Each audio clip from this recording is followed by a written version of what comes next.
Hi, everyone. I was just reading James Glick's book, Genius. He wrote it almost 30 years ago, and I found it really fascinating. And since it's more than 500 pages long, I thought I'd just give you the Reader's Digest version. But if you can find it, I think it's still on Amazon, and it's also just a book that I definitely recommend recommend to you if you've heard of him. Glick is just a great historian. He's a storyteller who writes a lot about our collective relationship with technology and its impact on society. And ultimately, though, this book, Genius, is about a guy by the name of Richard Feynman, who literally just changed the way that we look at the world. And Richard was born even before his father had made this prediction that if his child turned out to be a boy, he'd become a great scientist. And remember that this was very, very early in the 20th century, and it was just a different time. There was lots of discrimination, religious and sex discrimination prime among them. Richard's father was a second generation immigrant from Belarus in Eastern Europe who settled upstate New York. He had aspirations to be a scientist, but he felt that as a middle-class Jew, his options were pretty limited, and at that time they definitely were. So instead of pursuing his own dreams, his option B was to work as a salesman so he could focus on making his son the scientist that he couldn't be. And so, as if on cue, on May 11th, 1918, Richard was born, and he was a late talker. And by his third birthday, he hadn't even said a single word. And so, of course, that was a bit concerning. So before Richard could even talk, his father, who was trying to stimulate his son's developing mind with lots of different means. One way was to show him tiles that contain lots of different colored geometric patterns. The goal was just to get him to start thinking scientifically, and in that way he was raised to see the world with just a whole different lens. His father would take Richard to museums and translate all of the data that he would see into images, and that allowed his son to visualize the details so that he could retain them. And so, for example, he was describing a Tyrannosaurus Rex, and he told Richard that a T-Rex was tall enough for his head to reach his bedroom window, but he didn't have to worry because it couldn't eat him at night because his head would be too wide to fit through the window. So I'm not sure that I'd use that tactic for my young son or daughter, but it worked for him. And his father also made sure that Richard understood how and why things work, and how important it was to see things in that kind of context. So one day he was on a hike through the mountains, and his father asked Richard to name every single bird that he saw. And whenever Richard didn't know the name of a bird, his dad would give him a short lecture on the bird's name, not only in English, but in Chinese and Portuguese and Italian. And then he'd tell him all the different characteristics of that bird in detail. And maybe that's a bit extreme, but his whole point was that real knowledge comes from observing and understanding what the bird actually does and what its purpose is in the entire ecosystem. So it's a pretty innovative method. Richard was just a total math whiz in high school, but he had significant problems figuring out baseball and girls. And of course, that's probably a description for a lot of us guys when we were that age. But he did meet a girl, Arlene Greenbaum, while he was in high school, and they quickly fell in love. And so he got over that pretty quickly. He also enjoyed math competitions much more than math classes because he was more interested in arriving at the solution rather than the process that it took in order to be able to get there. So to him, the process didn't matter, but the solution did, and that's really all that mattered. And since those competitions were really fast-paced, Richard quickly realized that using all the conventional classroom methods to come up with an answer wasn't a good way to win at all. But using all of the available shortcuts was a big advantage if you just knew how to use them. So Richard's own way of doing that was to visualize the problem. He was raised that way, and so he was really, really good at it. Math competitions were just this perfect arena for him. And while other students were furiously and laboriously writing out their calculations on the chalkboard, just as the question was being read out, Richard would stand there silently for a moment, and he would think, and then he would dramatically write a number and then circle it as the answer.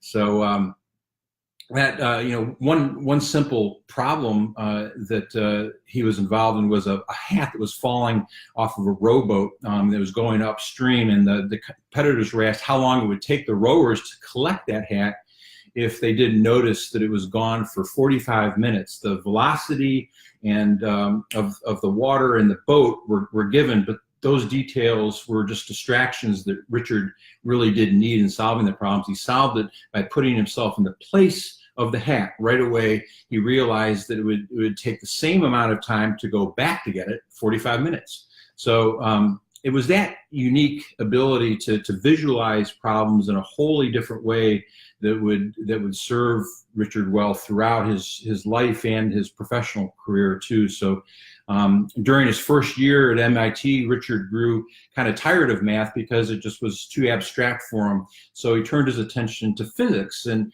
as an undergrad at MIT, his love for solving physics problems grew and grew, and as did his ability to completely internalize the formulas and intuitively be able to arrive at solutions. He absolutely loved it, and he sought more and more problems to solve. So he even stopped people in the hallways, and he'd ask them to show him whatever problems they were working on, but he didn't want the answers that they were coming up with. He wanted to arrive at those himself. So he had a pretty unique way of approaching nuclear physics too. He'd often solve problems by putting himself in the place of an atom or an electron. Essentially, he'd ask himself, what would I do if I were an atomic or a subatomic particle? And needless to say, not a lot of folks could relate to his method, but Richard just thought differently than most anybody else. He did his best not to read any of the scientific papers, especially the first page, the summary page, because it contained all of the results and all of the solutions. And the only thing that Richard really wanted to know was the problem statement so that he could solve it on his own. So, but as smart and as gifted as Richard was, his love of theoretical physics came at the expense of his performance in a lot of other subjects. He did the absolute worst in art and in English, and he hated philosophy and music because they weren't the slightest bit scientific.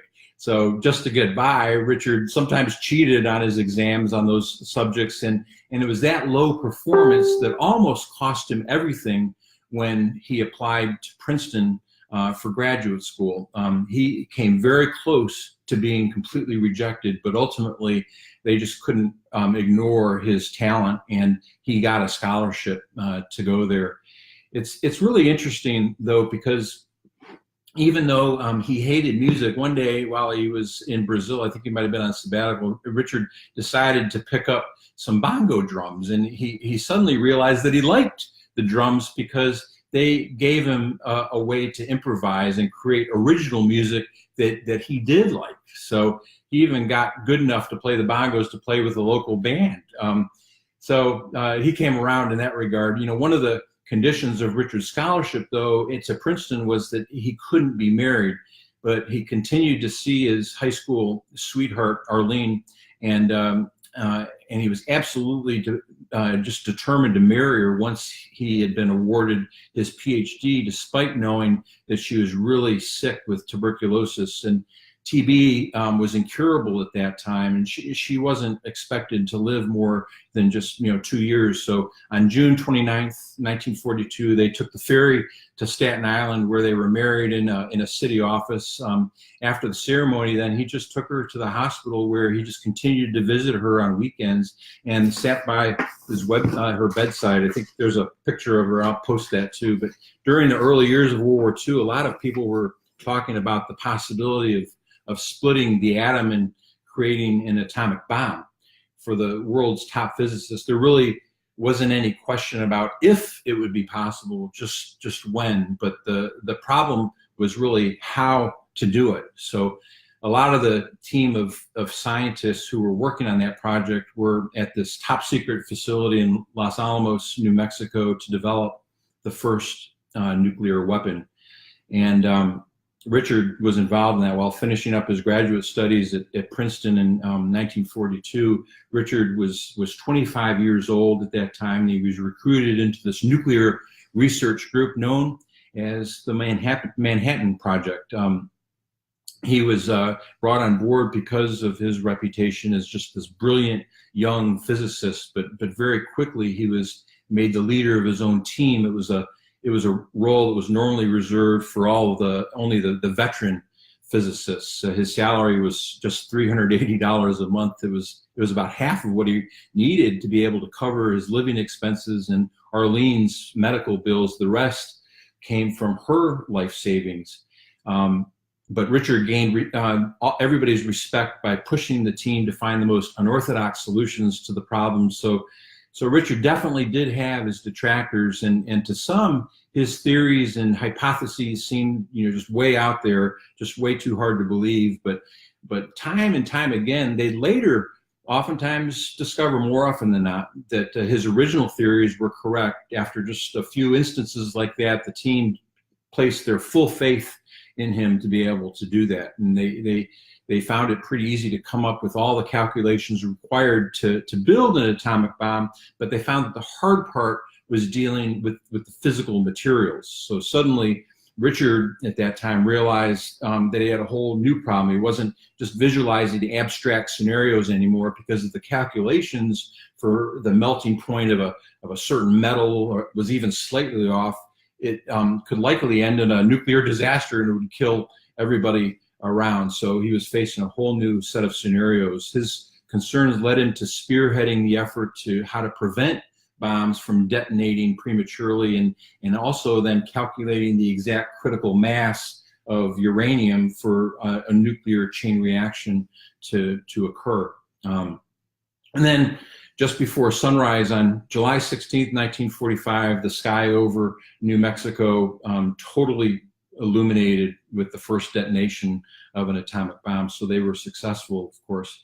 20 years later, Richard's method of visualizing the problems helped him to win the Nobel Prize, and he made a lot of things easier for students of like quantum physics when he introduced all of his diagrams that introduced this just ingeniously simplified way to understand all these very complex equations. And it was, I think, in the middle of the night in New York when all the recipients of the Nobel Prize were announced. And then by the time the sun came up, reporters were at his door, and they were asking him to explain his contribution to science. And he did his best, but it still just went completely over everybody's heads. And when one reporter asked him to sum it up in just 1 minute, his response was, "Listen, buddy, if I could tell you in 1 minute what I did, it just wouldn't be worth the Nobel Prize, would it?" And so anyway, the classes that he taught at Cornell and Caltech became absolutely legendary among students and professors alike. So anybody who attended them experienced something just really extraordinary. In this Brooklyn accent that he had, he took students on this really fascinating journey through the whole world of physics, reimagining the entire field from his own unique perspective. He just had this great sense of humor, and he had also gained a reputation somewhat as a joker, and he was a natural storyteller as well. In fact, he wrote 2 books. One was called "Surely You're Joking, Mr. Feynman," and the other one was "What Do You Care What Other People Think?" And much to the surprise of his publisher, both of them became bestsellers. So even though most people really have never heard of Richard Feynman, he played a significant role in the development of 20th century physics. His influence is felt to this day. Richard Feynman is just an absolute original. He's an innovative thinker. He could solve a complex problem overnight when it took others almost half a lifetime. So in fact, there's a story that his daughter, Michelle Catherine, told about her father when a nationally prominent magazine had declared him the smartest man in the world. When he heard this, her mother just threw up her arms and exclaimed, if Richard is the smartest man in the world, then God help the world. So Richard was the first one to laugh about that. But just really an incredible guy. This is Richard playing the bongos, and then this is what he looked like in his later years. So I'll post these pictures so that everybody can see him. I really enjoyed the book, but he really the thing that you learn in reading is they offered physicists a different way to look at the world and a whole variety of different methods of finding solutions to really complex problems. And in short, he just helped make physics what it is today. Richard Feynman died in 1988 of just this very rare form of cancer, and his last words were, I'd hate to die twice, it's just so boring. So why isn't Richard Feynman a name that we all know about today? My belief is that he should be. So anyway, I thought that you'd like to know.